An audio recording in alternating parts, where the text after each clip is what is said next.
매년마다 서울대에서 소비 트렌드 분석 센터라고 하는 이 센터에서 한 해를 전망하는 그러한 전망에 관련된 책을 출간을 하게 되는데 그 책의 이름은 트렌드 코리아라고 하는 책입니다. 매년 마다 이 트렌드 코리아라고 하는 책이 서울대 소비 트렌드라고 하는 이 센터에서 발간이 되는데요. 센터장인 이 김남도 교수는 미래를 전망하는 또 미래를 예상하는 이러한 것들에 대해서 공부를 굉장히 많이 했고 또 우리나라에서는 굉장히 탁월하다라고 알려져 있습니다. 그런데 이 센터장 김남도 교수가 내년도 2025년, 이번 2025년도를 기획하고 또 계획하고 또 바라보면서 2025년 성장의 기회가 있다면 어떤 것들이 있겠습니까? 라고 하는 기자들의 질문에 큰 한방보다는 디테일함에 집중해 보면 좋은 한 해가 될 것이다 라고 답을 하면서 2025년은 성별, 나이, 소득으로 소비자를 나누는 것은 무의미해졌고 이제는 또렷한 취향이 더 중요한 세상이 됐다라고 이야기를 하면서 10가지 트렌드를 제시했습니다. 이번 한 해를 뱀의 해이기 때문에 스네이크 센스, 뱀의 지혜라고 하는 것들로 타이틀을 선정하고 지지부진한 정체가 계속되는 2025년 그렇지만 먹이를 낚아채는 뱀처럼 예민한 감각을 가지고 있을 때 우리는 그것을 지키고 바꿀 수 있게 된다라고 하는 내용으로 소개를 했습니다. 그러면서 2025년도 10대 트렌드로 옴니보어, 아보하, 토핑경제, 페이스테크, 무해력, 그라데이션 K, 물성 매력, 기후 감수성, 공진화, 원포인트 업이라고 하는 이 10가지의 트렌드를 2025년도의 트렌드로 꼽았습니다. 다른 것들은 우리가 그렇게 특별히 저희 삶에 적용되는 부분이 없지만 한 3가지 정도는 우리가 기억해 보면 좋겠습니다. 첫 번째 이 옴니보어라고 하는 이 주제어는 뭐냐면 요즘에 남자만 스포츠에 열광하는 게 아니라 여자들이 스포츠에 더 열광하게 되는 그러한 트렌드가 있고 다이소라고 하는 곳이 그냥 돈이 없고 절약하려고만 하는 그런 사람들이 가는 곳이 아니라 1000억대, 100억대, 뭐 수만 가지의 자산가도 다이소라고 하는 곳에 가게 된다라는 거예요. 다시 말해서 성별이나 소득으로는 소비자를 분류할 수 없는 세상이 됐으니 취향이 또렷한 옴니보어 소비자에 주목해야 한다라는 뜻이 이 옴니보어의 뜻입니다. 다시 말해서 취향을 저격하라는 거예요. 그 사람의 취향을 저격해서 그 취향대로 소비자의 트렌드를 맞춰라. 두 번째, 아보하라고 하는 뜻인데요. 혹시 이게 무슨 뜻인지 아십니까? 줄인 단어인데요. 아주 보통의 하루. 아는 척하세요. 이번 한 주 너 아보하가 뭔지 알아? 이게 2025년도의 트렌드인데 아주 보통의 하루라고 하는 말의 줄임말입니다. 여러분 혹시 소확행이라는 뜻 아십니까? 많은 비싼 거를 소비할 수 없지만 내가 가지고 있는 아주 조그만 예쁜 케이크를 통해서 소소한 행복을 누릴 수 있다는 것들이 소소행, 소확행이라고 하는 뜻인데요. 요즘 소비자가 불행한 것도 싫어하지만 지나친 행복도 싫어한다는 거예요. 너무나 많은 것, 너무나 적은 것 이걸 다 제하고 중간 정도만 가기를 원한다. 그래서 무해하고 평온한 일상을 추구한다라고 하는 아주 보통의 하루를 추구하는 트렌드를 가지고 있다는 거예요. 너무 지나치지도 않고 그리고 또 너무나 부족하지도 않고 그냥 이 중간만 가야지라고 하는 트렌드가 2025년 트렌드라는 겁니다. 그리고 K 열풍이라고 하는 K 그라데이션이라고 하는 게 뭐냐면 그라데이션이라고 하는 이 뜻에서 K는 0과 1 사이에서 서서히 변하고 있다라고 하는 내용입니다. 다시 말해서 이 단일 민족, 단일 문화의 개념이 이제는 옅어지게 되고 다문화 국가로 나아가고 있다는 겁니다. 우리만이 아니라 이제 조금 더 확장되어 가는 그런 트렌드를 우리가 잡아야 한다는 겁니다. 여러분, 이게 사회적인 트렌드이지만 교회도 이 트렌드와 함께 그 성경의 말씀을 덧입혀 가야 한다는 것입니다. 첫 번째 말씀했듯이 이 옴니보어라고 하는 뜻, 지금의 젊은 세대뿐만이 아니라 많은 세대들이 이 문화와 그리고 사회에 변화해 가고 있습니다. 예전의 문화를 그대로 적용한다라고 하는 것들은 이제 맞지 않아요.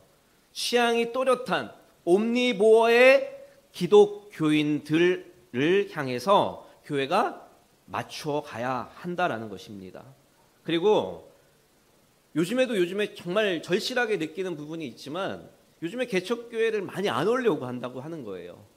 그 이유가 오면은 고생해야 되고 또 물질적인 부분들과 여러 가지 상황들을 고려했을 때 내가 그렇게까지 할 필요가 없는데 라고 생각하는 사람들이 대부분이라는 거예요. 그래서 요즘에 개척교회뿐만이 아니라 50명 이하의 교회 그리고 100명 이하의 교회들은 정말 너무나 힘들어하는 그런 교회의 모습을 바라보고 있습니다. 마지막 이 K 열풍 시대 또한 우리만의 문화가 아니라 다문화 국가로 다문화적인 삶으로 우리가 교회를 바라보아야 한다는 것입니다. 우리만의 예배가 아니라 정말 많은 계층의 많은 다양한 사람들이 모여서 예배하는 공간이 이 교회가 되어야 한다는 것들을 생각해 볼 수 있었습니다. 자, 그렇다면 지금까지 2024년도의 신앙까지는 참 너무나 은혜 가운데 잘 왔는데 이제 2025년도를 시작하면서 여러분은 어떠한 감각과 방법으로 2025년도를 계획하고 살아가고자 말씀을 정리하고 계십니까? 송구 영신을 통해서 말씀을 붙잡고 그리고 기도 제목을 적으셨을 것입니다. 그리고 적지 못하신 분들은 지금이라도 그 말씀을 붙잡고 한 해를 하나님의 말씀과 맞추어서 계획하시기를 주님의 이름으로 축원합니다. 2025년도를 지혜롭고 또 어떤 감각과 방법으로 살아가느냐에 따라서 우리의 방향과 그리고 가는 길이 달라지게 된다라는 것입니다. 영어로 breakthrough라고 하는 그 문장이 있습니다. 저는 이 breakthrough라고 하는 단어를 굉장히 좋아합니다. 돌파해 간다, 뚫고 나아간다, 뚫어간다 라고 하는 수동적인 개념이 아니라 능동적인 개념의 뜻이 이 breakthrough라고 하는 단어의 뜻입니다. 마찬가지로 여러분, 지금까지 여러분은 돌파를 당하셨습니까? 아니면 돌파해 나가셨습니까? 지금까지의 삶을 다시 한번 되돌아볼 때 내가 이끌어가는 삶을 살아가셨습니까? 아니면 이끌림을 받는 삶을 살아가셨습니까? 시간이라고 하는 부분에 있어서도 여러분 시간을 쫓아가는 삶을 살았습니까? 아니면 시간을 이끌고 가는 삶을 여러분 살아가셨습니까? 2025년도가 돌파 당하기만 하는 삶이 아니라 여러분이 돌파해내는 신앙인이 되시기를 주님의 이름으로 축원합니다. 자, 그렇다면 우리는 과연 이 breakthrough 어떻게 뚫어갈 것인가? How to break through in my life, in your life. 우리의 인생을 어떻게 뚫어갈 것인가? 라고 하는 방법론을 반드시 생각해 봐야 되는데요. 오늘 이 본문의 말씀도 마찬가지이고 우리 교회 표어의 가장 첫 번째가 말씀으로 뚫어가는 공동체가 되기를 소원하는 마음을 가지고 있습니다. 다시 말해서 우리 교회도 마찬가지지만 성경에서 가장 먼저 이야기하는 것이 무엇이냐? 말씀으로 모든 인생을 돌파해 가라라고 말씀해주고 있다라는 것입니다. 오늘 본문의 말씀이 여러분의 삶에 또 이번 한 해의 삶에 귀한 말씀이 되시기를 주님의 이름으로 축원합니다. 자, 그렇다면 오늘 이 본문의 말씀, 우리의 혼과 영과 관절과 골수를 찔러 쪼개고 그리고 그 찔러 쪼개서 죽이는 것이 아니라 다시 살리기 위해서 하나님의 말씀을 붙잡으라고 말씀해주고 있는데 이 말씀을 그러면 어떻게 붙잡을 수 있는지 오늘 본문을 통해서 함께 살펴보기를 원하는데요. 여러분, 우리가 성경책을 갖고 다니고 여러분 모두가 이 성경을 믿고 그 말씀대로 실천해야 한다라는 것들을 너무나 잘 알고 있습니다. 하나님을 믿지 않는 자가 성경이 뭐예요? 라고 물어보면, 그리고 성경은 어떤 목적에 의해서 만들어졌고 지어졌습니까? 라고 물어보면 여러분 어떻게 설명해 주시겠습니까? 많은 사람들이요, 정말 많은 사람들이 성경을 문학 작품 모음집이라고 생각합니다. 창세기부터 계시록까지 66권의 문학 작품을 모은 책이라고 생각하는 사람들도 굉장히 많습니다.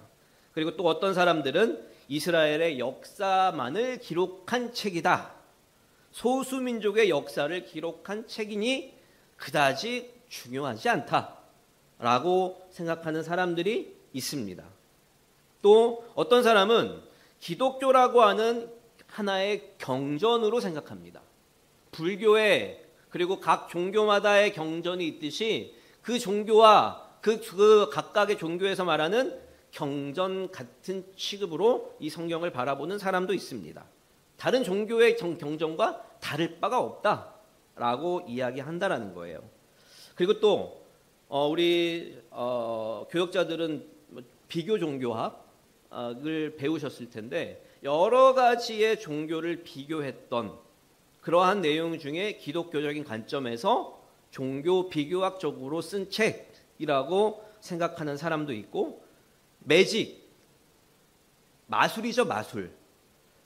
마술의 능력을 가지고 있는 것, 그것이 성경이다. 정말 많은 사람들이요, 참 제가 생각하는 것 이상으로 이 성경에 매직, 마술이 있다. 그러니까 이 성경만 잘 읽으면 나는 마술을 할 수 있다라고 생각하지만 그러한 여러 가지의 관점은 잘못된 관점입니다. 그런 의미에서 우드 로크라고 하는 이 성경학자가 성경의 영향력이라고 하는 책에서 성경을 이렇게 4가지로 설명하고 있습니다. 첫 번째로 뭐냐면 성경은 당신의 생각에 영향을 주는 책이다 라고 말하고 있습니다. 이 세상의 모든 것이 어떻게 시작되었고 이 세상의 모든 것이 어떻게 끝날 것인가를 이야기하는 책이 성경책이다라는 거예요. 그리고 우리의 가정에 대해서 우리가 어떻게 생각해야 하고 또 사회에 대해서 어떻게 생각하는지에 대한 성경적인 관점이 이 성경 안에 있다라는 겁니다. 두 번째로 성경은 그 사람의 삶에 영향을 주는 책이다라고 소개하고 있습니다. 다시 말해서 영적인 전투를 위한 지침서이고 신앙생활을 위한 지침서이고 은혜 생활을 위한 지침서가 이 성경이다라는 거예요. 여러분, 사람 중에 디렉션대로 하는 사람이 있고 디렉션대로 하지 않는 사람이 있어요. 설명서를 딱 보고 그 설명서대로 하는 사람이 있고 설명서와 정반대로 하는 삶이 있어요. 그러나 이 성경만큼은 그 성경의 지침대로 따라가야만이 이 성경을 제대로 이해할 수 있고 적용할 수 있다라는 것을 우리는 잘 알고 있어야 합니다. 세 번째로 성경은 당신의 가치에 영향을 주는 책이다라고 이야기하고 있습니다. 인생의 목적과 또 윤리의 절대 불변의 기준과 그리스도인의 생활 방식과 영원한 가치를 그 기준을 말해주는 것이 성경책이다라고 이야기하고 있어요. 여러분, 인생의 목적 또 윤리의 기준이라고 하는 부분들은 세상과 기독교적인 관점에서 굉장히 다릅니다. 그런 의미에서 하나님이 말씀해 주시는 인생의 목적과 그리고 윤리적인 기준에 대한 영원한 가치를 우리는 성경을 통해서 바르게 세워야 한다는 거죠. 그리고 네 번째로 성경은 당신의 운명에 영향을 준다는 거예요. 다시 말해서 하늘에 영원한 천국과 지옥의 형벌이 있고 또 영원한 구원이 있다라고 하는 이터널 라이프라고 하는 그 영생을 말해주고 있다라는 것입니다. 다시 말해서 이 성경을 한마디로 이야기하면 우리를 변화시키기 위한 하나님의 말씀인데 이 말씀 가운데 가장 중요한 십자가인 영생이라고 하는 살아있는 말씀이 성경이다라고 해석해 볼 수 있습니다. 그런 의미에서 여러분 디모데후서 3장 15절부터 17절까지의 말씀을 제가 한번 읽어드리길 원하는데요. 성경은 능히 너로 하여금 그리스도 예수 안에 있는 믿음으로 말미암아 구원에 이르는 지혜가 있게 하느니라. 모든 성경은 하나님의 감동으로 된 것으로 교훈과 책망과 바르게 함과 의로 교육하기에 유익하니 이는 하나님의 사람으로 온전케 하며 모든 선한 일을 행하기에 온전케 하려 함이니라 라고 말씀해 주시면서 이 성경을 지은 목적은 우리가 온전케 되기 위해서, 그 온전케 되기 위해서는 교훈과 책망과 바르게 함과 의로 교육함이 이 성경에 있으니 그러한 그 모든 것들을 온전하게 만들어라 라고 하는 뜻에서 디모데후서에서 말씀해 주고 있습니다. 결국 성경을 주신 목적과 그 의미는 무엇이냐면 하나님이 우리 사람들을 하나님의 인격으로 만들어가기 위해서 그리고 구원에 이르도록 인도하기 위해서 지어주신 그리고 보여주신 계시의 책이 성경이다라고 정리해 볼 수 있습니다. 그렇기 때문에 다른 어떤 경전과 비교할 수 없는 하나님의 말씀이기 때문에 가볍게 취급될 수 없다라고 우리는 인식해야 한다는 거예요. 그런 의미에서 오늘 본문의 말씀은요, 이 12절의 말씀은 5개의 동사로 하나님의 말씀을 표현하고 있습니다. 살아있고 운동력이 있고 예리하고 찔러 쪼개고 감찰한다. 이 5개의 동사가 여러분의 2025년에 실행이 되시기를 주님의 이름으로 축원합니다. 자, 첫 번째로 하나님의 말씀은 살아있다라는 거예요. 많은 미국에 가면 교회에 가면 다 이 말이 써 있어요. Living Word of God. 살아있는 하나님의 말씀. 왜 이렇게 많은 교회들이 Living Word of God, 살아있는 하나님의 말씀이라고 교회에다 다 써놨을까라고 생각해 보면 정말 하나님의 말씀은 살아서 역사하기 때문에 그 말씀이 살아있다라고 표현해 놓고 있는 것입니다. 살아있다라고 하는 표현은 한마디로 쉽게 이야기하면 생명체예요. 살아있는 모든 생명체, 그것을 살아있다라고 표현하고 있는데 생명이 있는 것은 살아 움직이게 되는 거죠. 그리고 그 살아있는 것은 영향력을 미치고 그리고 영향력을 미치기 때문에 다시 운동력, 움직임이 있게 된다는 것입니다. 그래서 하나님의 말씀은 생명이 있는, 살아있는, 운동이 있는 그러한 것이 하나님의 말씀이다. 다시 말해서 이 살아있다라고 하는 표현은 생명을 준다, 중생과 거듭남의 역사를 일으키는 능력의 말씀이 이 생명체, 생명력이라고 표현하고 있습니다. 그 대표적인 이 생명에 대한 말씀은 니고데모와 예수님과의 대화 속에서 요한복음 3장 3절 또 3절 5절에서 살아있는 하나님의 말씀을 표현하고 있는 것으로 대표할 수 있습니다. 결국 하나님은 살아있는 말씀으로 죄로 죽은 생명을 다시 살릴 수 있는, 영적으로 다시 살아나기 위해서는 하나님의 말씀을 통해서만이 가능하다라는 것들을 우리는 믿음으로 고백해야 된다는 거예요. 두 번째로 하나님의 말씀은 영향력이 있다라는 거예요. 운동력 그리고 영향력이라고 하는 이 영어적인 표현은 에너자이저, 에너지라고 하는 영어의 뜻이 있습니다. 다시 말해서 이것은 효과가 있고 능력이 있다. 파워풀하고 그리고 이펙티브. 미국에서 이펙티브라고 하는 단어를 굉장히 효과적으로 씁니다. 효과적인. 이거는 그냥 유용한 것이 아니라 굉장히 효과가 있네.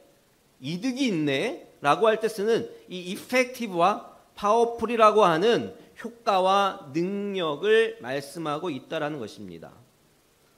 파워풀하다라는 거예요. 하나님의 말씀이 살아있기 때문에 그 말씀의 효력이 파워풀하다.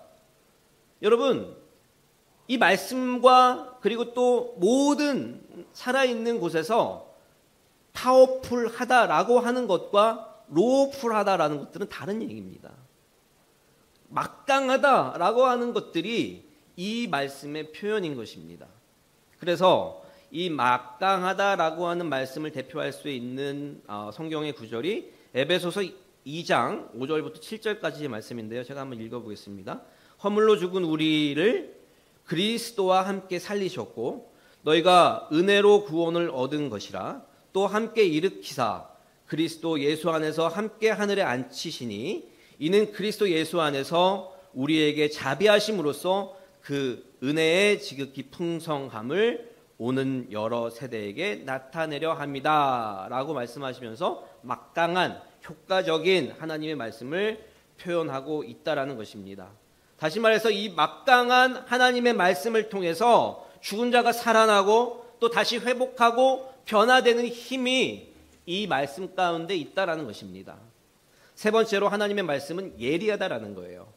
여러분, 성격이 예리하신 분 있죠? 예민하신 분 있죠? 조금만 뭐가 바뀌어도, 조금만 내 마음 가운데, 생각 가운데, 몸 가운데 들어와도 예민하게 반응하시는 분들이 있어요. 그 예민함보다도 더 날선 검을 가지신 것이 하나님의 말씀이다라고 이야기하고 있습니다.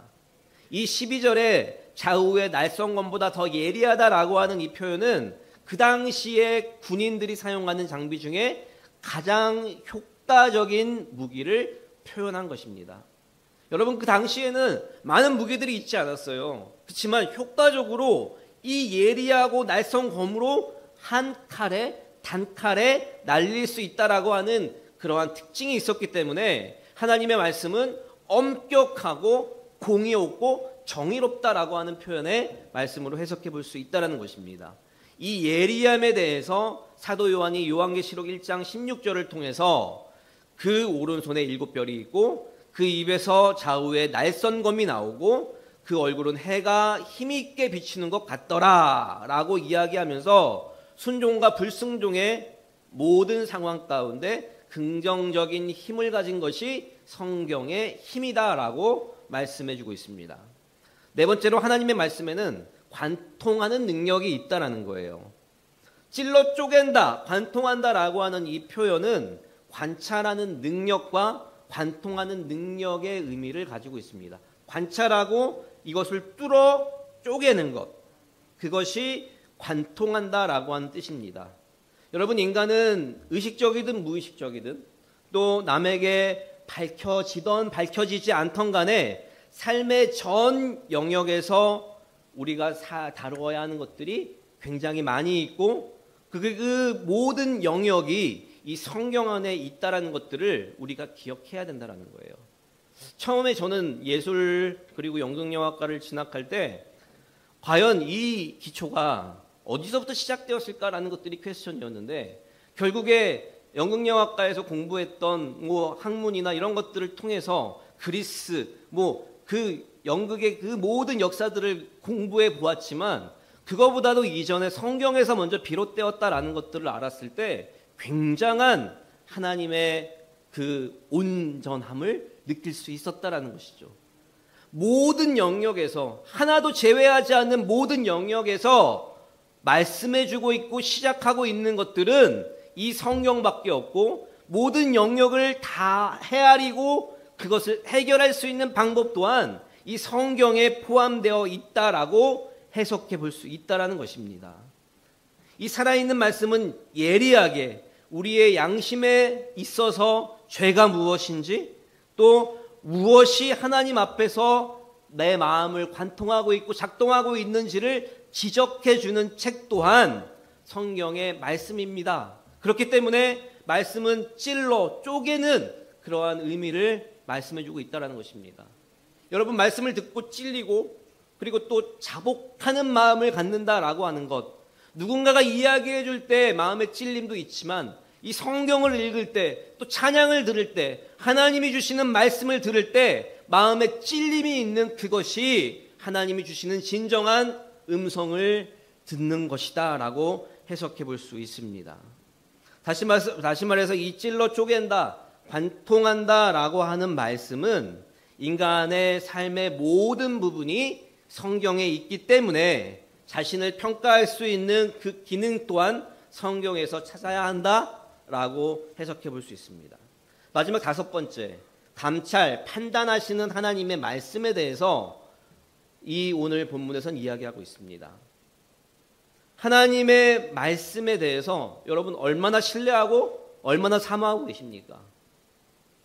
여러분 하나님의 말씀 단 하나만이라도 그 말씀을 신뢰하고 그 말씀에 능력이 있고 그리고 그 말씀을 따라 순종하며 나아갈 때 하나님께서 나에게 반드시 선물을 허락해 주실 것이다 라고 하는 믿음을 2025년 매일매일 가지시기를 주님의 이름으로 축원합니다.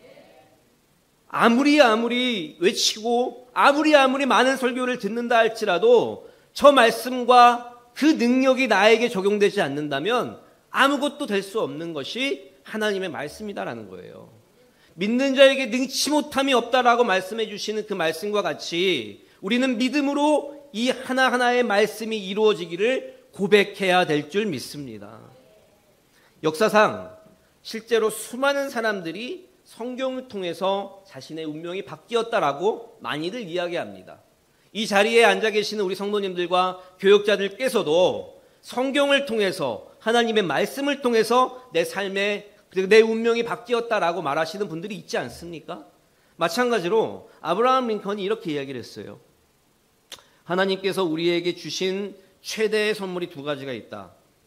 하나는 예수님이고 그 다음은 성경이다. 나는 이 성경을 통하여 예수님을 알게 되었고 그 사실은 나의 운명을 바꾸어 놓았다라고 아브라함 링컨 이야기하고 있습니다. 존 칼빈이라고 하는 이 신학자는 이것에 대해서 이렇게 이야기하고 있습니다. 하나님께서는 스스로 미리 말씀하지 않으시고 그리스도 안에서 있는 구원의 진리를 약속하신 적이 없다. 그러기에 이를 믿고 순종하는 자에게는 구원을 불신하고 거절하는 자에게는 반드시 그 말씀을 따라 밝히시고 심판하신다라고 하는 성경의 길을 안내해 주고 그것을 고백하고 있습니다. 즉 하나님의 말씀은 그리고 하나님의 그 말씀의 강력한 능력은 다른 어떤 곳에서 일어나는 것이 아니라 여러분의 현장에서 일어나는 것을 믿음으로 고백하시기를 주님의 이름으로 축원합니다. 다른 누구에게 이 강력한 하나님의 말씀의 능력이 나타나는 것이 아니라 나에게 그리고 여러분에게 이 강력한 하나님의 능력이 이루어짐을 고백하실 때 그 능력이 우리에게 마음껏 펼쳐지게 될 줄 믿습니다. 그래서 하나님 파악하시고 그리고 판단하시고 또 우리를 긍휼히 여겨주셔서 온갖 방법과 수단을 동원해서 하나님의 방법으로 이끌어 가시는 그 말씀이 우리 하나님의 말씀이다라는 겁니다. 말씀을 좀 정리하겠습니다. 제콥슨이라고 하는 미국의 작가가 있습니다. 이 제콥슨이라고 하는 작가가 이런 책을 냈는데요. 무슨 책의 이름이 어떤 책이냐면 미친 척하고 성경 말씀대로 살아본 1년이라고 하는 책입니다. 근데 이 제콥슨이라고 하는 이 작가는 굉장히 미친 사람이에요.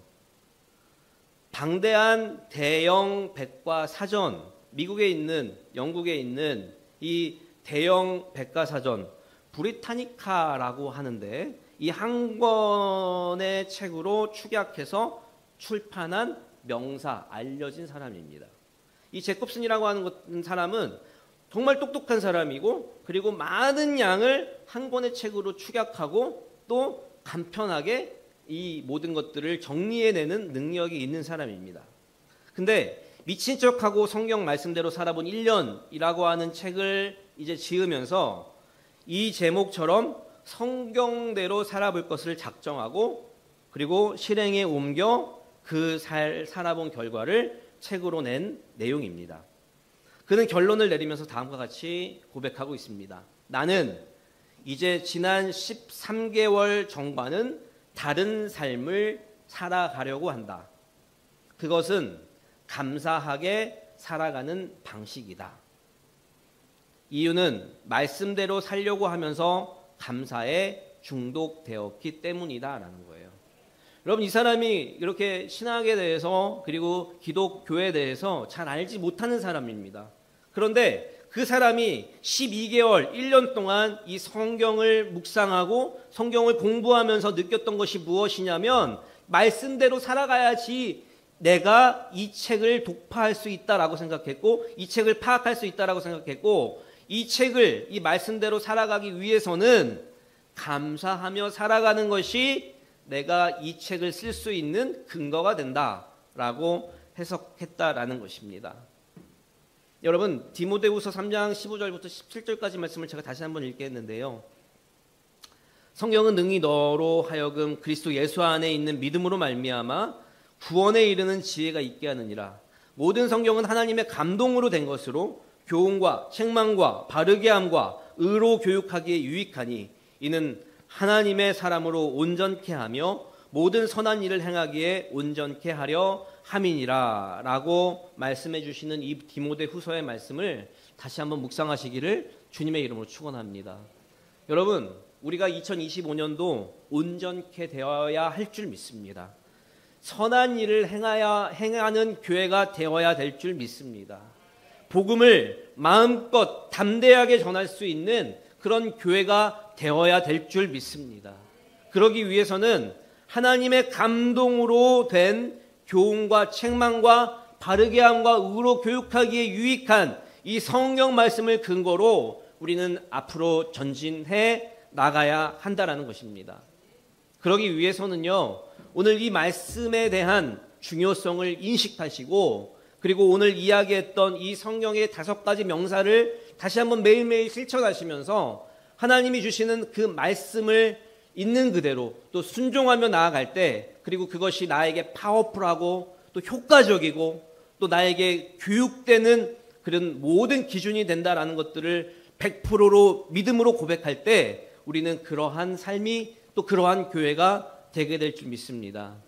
2025년도 저희가 교회 표를 짓고 지난주에 성령의 능력으로 부흥하는 교회라고 하는 제목으로 말씀을 나누었습니다. 그리고 이제 계속해서 말씀이 살아 역사하는 교회, 성령님을 체험하는 교회, 감사와 기쁨이 충만한 교회, 나눔으로 지역을 섬기는 교회, 기독 엔터 문화로 선교하는 교회라고 하는 이 5가지 테마를 가지고 우리가 집중해서 기도하며 나아가야 될 줄 믿습니다. 이것을 우리가 그냥 우리 교회가 그러니까, 지금 상황이 그러니까 우리 교회와 아무 상관이 없는 것이다 라고 믿는다면 그것은 이루어지지 않습니다. 그러나 이것이 비록 초라하고 가진 것이 아무것도 없다 할지라도 하나님의 말씀이 살아 역사하는데, 그 말씀이 우리 교회 가운데, 우리 가운데 거하면 우리에게 성령의 물이 일어날 것이고 그 나눔의 풍성함이 우리 교회를 통해서 이루어질 것을 믿음으로 고백하는 여러분 모두가 되시기를 주님의 이름으로 축원합니다.